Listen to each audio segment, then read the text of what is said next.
Stefan Pastis worked for years as a lawyer, all the while submitting comic strips for what would become the syndicated comic Pearls Before Swine. Characters such as rat, pig, goat, zebra, and some very stupid crocodiles present an often controversial and hilarious view of the world. That includes merciless parodies of older comic strips, profanity, alcohol, and painfully bad puns. Pastis was recently in the news for printing the first new work in years by Bill Watterson, the reclusive creator of Calvin and Hobbes. But when NMIF producer Megan Kamerick sat down with him earlier this year, the daily comic strip just happened to be riffing on a very popular TV show set right here in Albuquerque. Stefan Pastis, thank you for joining us on New Mexico in Focus. Thank you for having me. For your book tour. Yes. Pearls Falling Fast. It's your 24th. 24th Pearls book. Isn't that amazing? It is amazing. Yeah. Despite that, I want to ask you about, as we tape this, your strip today that ran in the Albuquerque Journal features Rat, Breaking Bad. Yes. Complete with hazmat suit.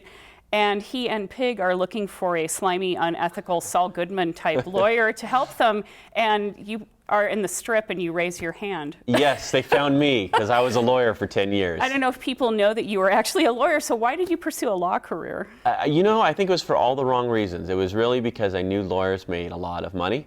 So I took the traditional route and got a law degree, and then within the first year of being a lawyer, I knew that I did not like it and I didn't want to do it.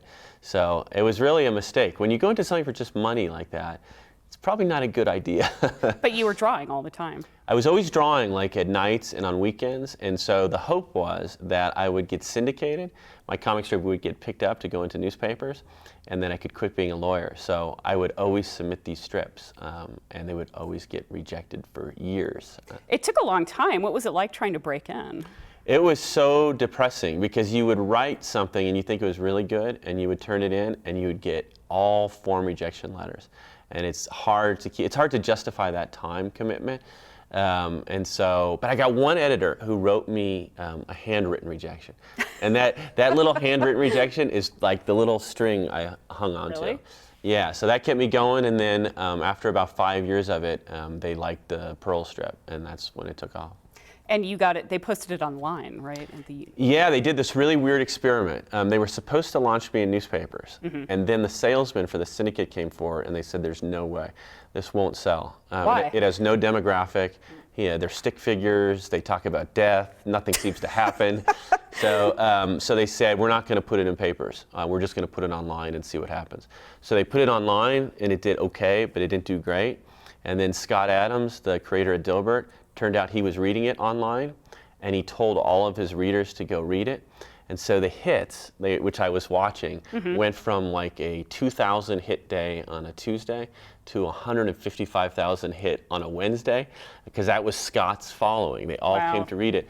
And so I held that audience, and then they said, okay, he can be in newspapers. So I owe my whole career to Scott Adams. Yeah.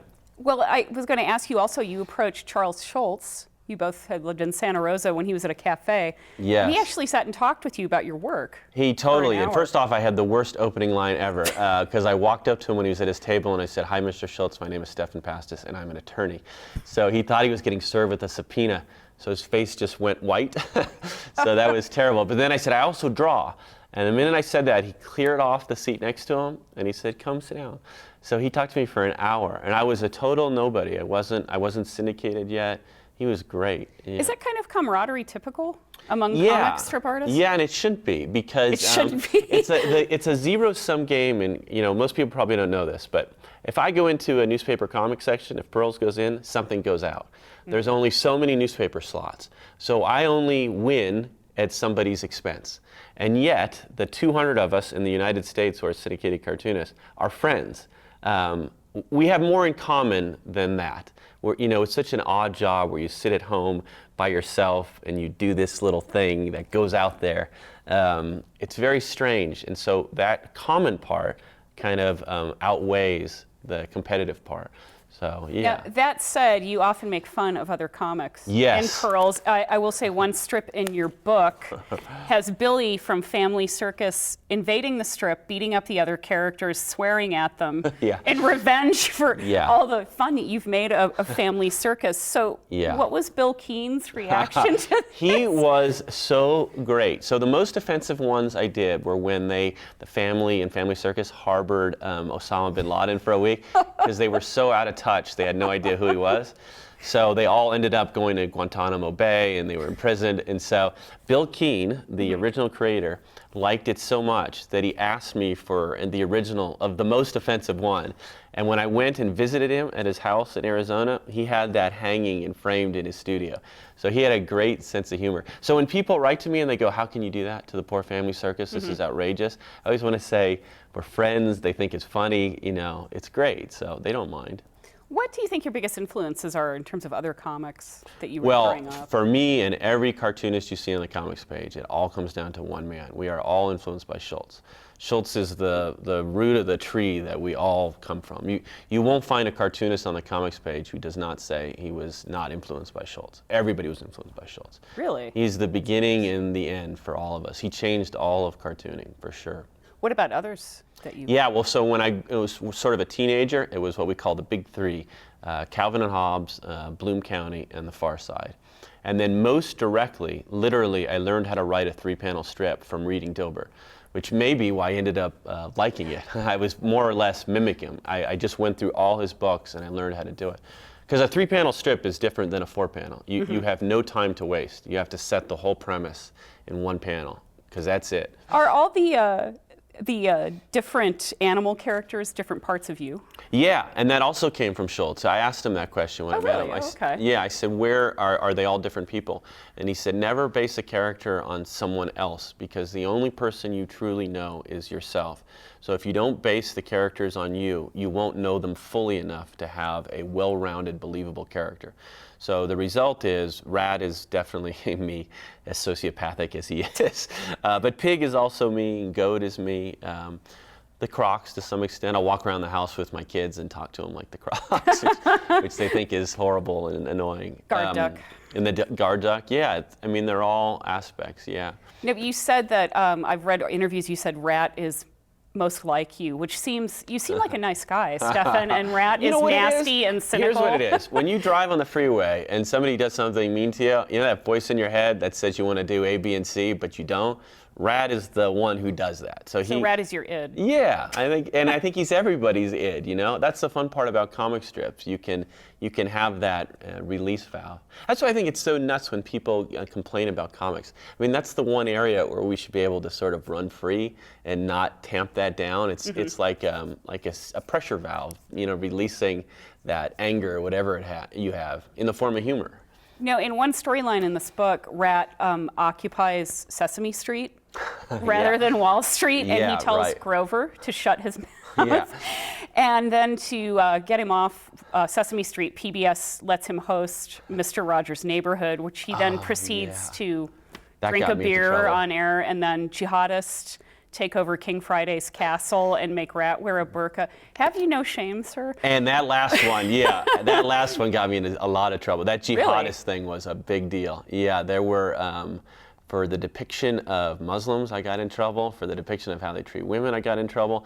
For doing what I did to Mr. Rogers, I got in trouble. That one came from 4 different angles. But it was so funny to me to just do something, I don't know, like that to Mr. Rogers' Neighborhood. What are your favorite targets? Targets. I like making fun of all of the old comics. To me, that's just really funny. And anybody who's sort of, I don't know, pompous. Like, it's such an easy target. They sort of walk out on a ledge, and it's so easy to saw it off. Anybody who's self-important is a great target. It's sort of like my job. That's what a cartoonist is supposed to do, you know. And it's so unfair too, because they really can't fight back, you know.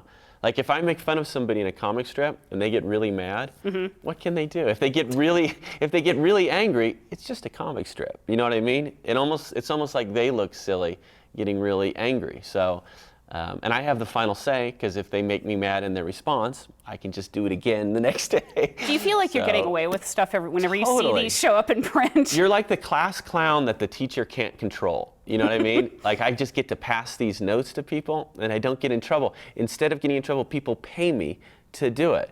I mean, and I don't have to have a real job. How great is that for work if you can get it?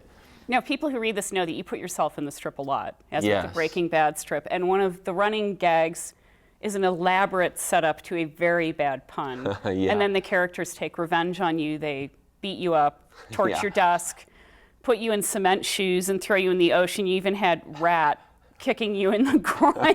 Yes. Is this how you keep yourself humbled and grounded? Totally, and let me say something on that last point. It was supposed to be a taboo in the comics to have somebody kicked in the groin.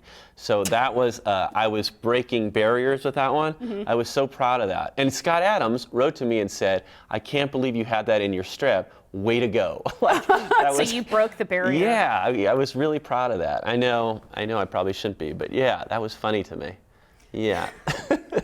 So what's next for you? You have a couple of kids' books. One of them, they feature Timmy, Yes. who's a failure at everything. Yes. It's like the anti-Encyclopedia Brown. Exactly. Yeah, it's a kid named Timmy Failure. It's a book that came out a year ago, and then the sequel came out 2 weeks ago. And it's a middle grade book, like an illustrated novel, sort of like a Diary of a Wimpy Kid.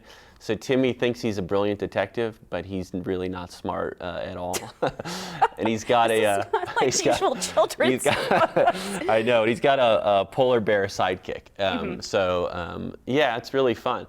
And people say, like, how do you write the kids' books? And I did nothing different than I do in the strip, except they said you can't have cigarettes, you can't have beer, and nobody can swear. So with those 3 limitations, I wrote the book. Yeah. So that knocks out anything you're doing in Pearls. Yeah, that was 70% of my humor, Okay. but that's okay. So Yeah. I'm curious, we have to wrap up, unfortunately, but newspapers are struggling. So what does Yeah. that mean for comics like yourself? You know, we never knew what that meant, like about 4 or 5 years ago. Like, if something happened in newspapers, would that be it for comic strips?